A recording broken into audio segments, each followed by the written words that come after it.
March 6, 1933. You wake up, walk to the bank. The doors are locked, not just your bank, every bank in every city, across the entire country. Your money is inside, but you can't touch it. What do you use to buy food? This isn't fiction. It happened. For over a week, Americans had no access to their bank accounts. No cash, no checks, nothing. And here's the question no one asks. If money disappeared overnight, what actually holds value? In the next 15 minutes, you'll see what people used when the system stopped. You'll understand why some objects became currency, and you'll learn what trust really means when everything collapses. Let's go back. February 1933. Michigan, the governor closes every bank in the state. 31 other states follow within days. Why? People were terrified. The stock market had crashed 4 years earlier. Thousands of banks had already failed. Somewhere between 9,000 and 10,000 banks had collapsed since 1929. That's roughly 40% of all banks in America. Your neighbor's bank failed last month. Your cousin lost everything. Now you're hearing rumors about your bank. So Americans did the rational thing. They went to withdraw their money, all of them at once. This is called a bank run. And here's the problem. Banks don't keep everyone's money in a vault. They lend it out. It's how banking works. When too many people demand their deposits back, the bank runs out of cash. Even healthy banks collapse. By March, the panic had spread everywhere. Lines stretched around city blocks. People waited for hours, sometimes overnight, just to reach a teller window. Some banks opened their doors in the morning and closed by noon. The cash was gone. President Roosevelt made a decision. On his second day in office, March 4th, he declared a national bank holiday. Every bank in America closed. Not for a day, for over a week. Some stayed closed for nearly 2 weeks. Imagine it. You can't pay rent, can't buy groceries, can't get gas for your car. Your paycheck is in the bank, frozen.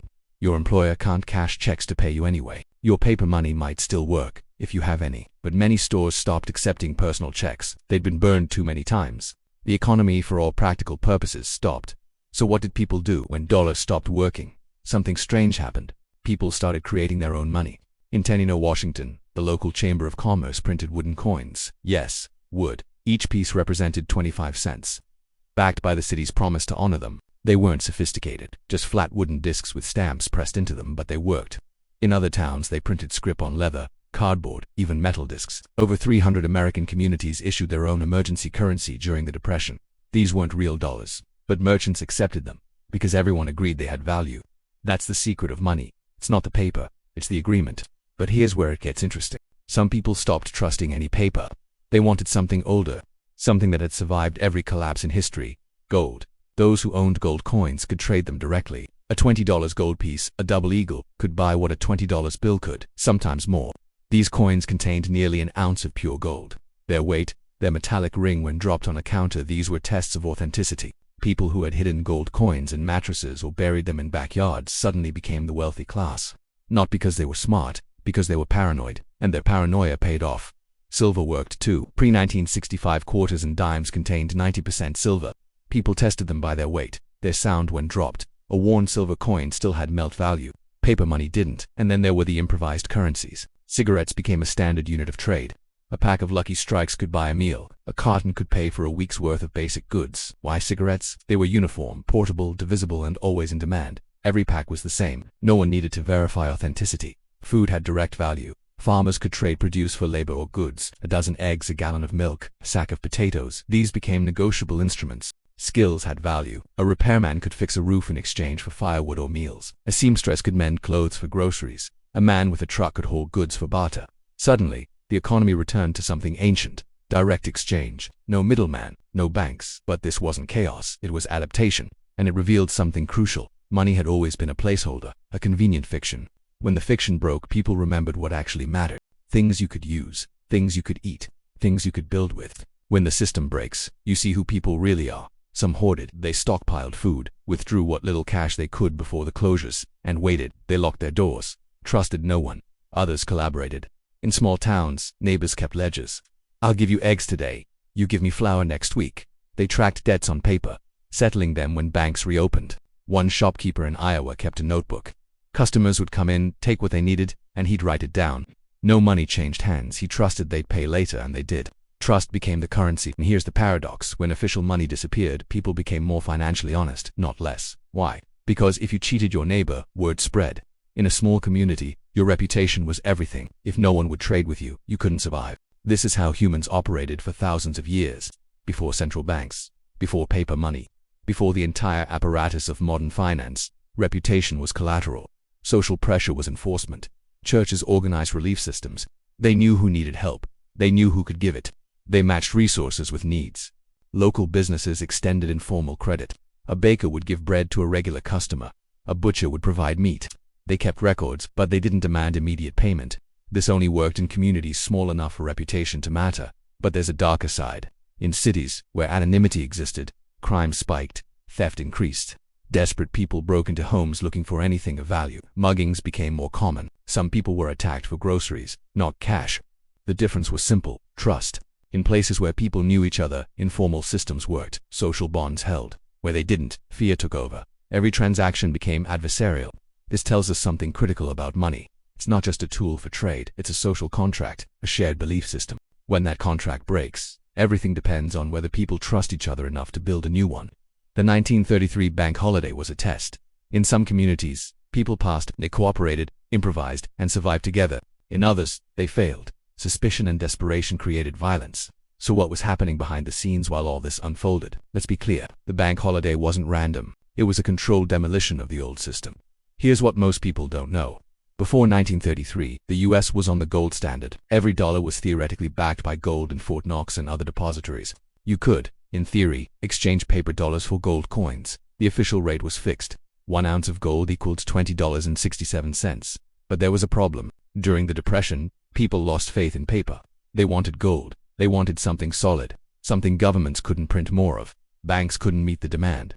The Federal Reserve was losing gold reserves fast. Foreign governments were doing the same thing as American citizens in exchanging dollars for gold and shipping it overseas. The system was bleeding out. Roosevelt's solution was radical. First, close the banks. Stop the bleeding. Create a mandatory pause. Second, inspect every bank. Federal examiners went through the books, only reopened the solvent ones, let the weak ones fail. This sounds harsh, but it restored confidence. People knew reopened banks had been vetted. Third, and this is the big one, end the gold standard for citizens. Make it illegal for Americans to own monetary gold, to force everyone to turn in their gold coins to the government in exchange for paper dollars at the official rate. Executive Order 6102, issued April 5, 1933.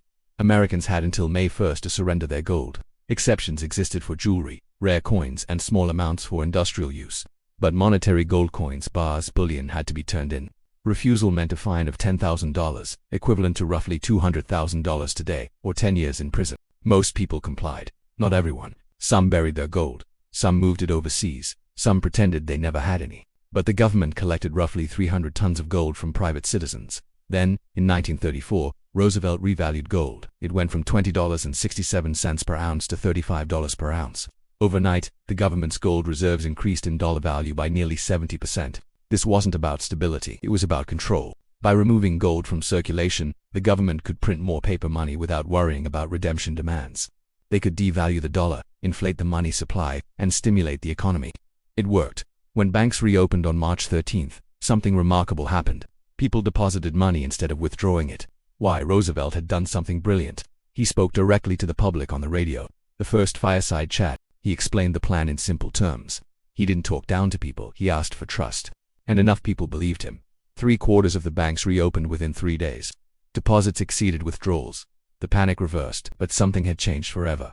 Gold was gone from people's hands. The dollar was no longer backed by anything tangible. It was backed by trust in the government. This is the system we still use today. Fiat currency. Money that has value because the government says it does, because we collectively agree to accept it. No gold, no silver, just trust. And when trust breaks, the system freezes. The 1933 bank holiday wasn't unique. It was just America's turn. Germany, 1923. Hyperinflation destroyed the papier mark. People used wheelbarrows to carry cash for a loaf of bread. Life savings became worthless overnight. What did people use? Anything but paper. Gold, silver, foreign currency. Cigarettes became so valuable they were called currency on legs. Zimbabwe, 2008. The government printed a $100 trillion note. It couldn't buy a bus ticket. People switched to US dollars, South African rand, even mobile phone minutes as currency. Venezuela, 2016 to present. Inflation reached 1,000,000%. The Bolivar collapsed. Venezuelans started using gold flakes, weighing out fractions of grams for transactions. Others used barter, cryptocurrency, or simply left the country. The pattern repeats. Every time a currency fails, people return to the same solutions. Precious metals, barter, alternative currencies. Trust networks, because human behavior doesn't change. We need a medium of exchange. When the official one fails, we create a new one. The question isn't if it will happen again. It's when and where. So what's the lesson? Money is an illusion. Not in a cynical way. In a profound one. It only works because we agree it works. The paper in your wallet has value because everyone accepts it. The moment that agreement shatters, money becomes meaningless. But value doesn't disappear. Goods, skills, relationships, those remain. They're what money represents, not what money is. History shows us this pattern repeats. Weimar Germany, Zimbabwe, Argentina, Venezuela, and yes, the United States in 1933. When trust in the system collapses, people return to basics. Barter, precious metals, informal networks. The real question isn't what happens when banks close. It's this: what do you own that has value without the system? Not the dollar amount in your account. The actual things, the skills, the community connections. Because one morning you might wake up, walk to the bank and find the doors locked, and the answer to that question becomes everything. If this made you think differently about money, you'll want to see what we cover next. The story of how cigarettes became currency in post-war prisoner camps is even stranger than you'd expect. It reveals something disturbing about human nature. Hit subscribe so you don't miss it. And if you want to understand what happens when gold becomes illegal, that's in the next video too.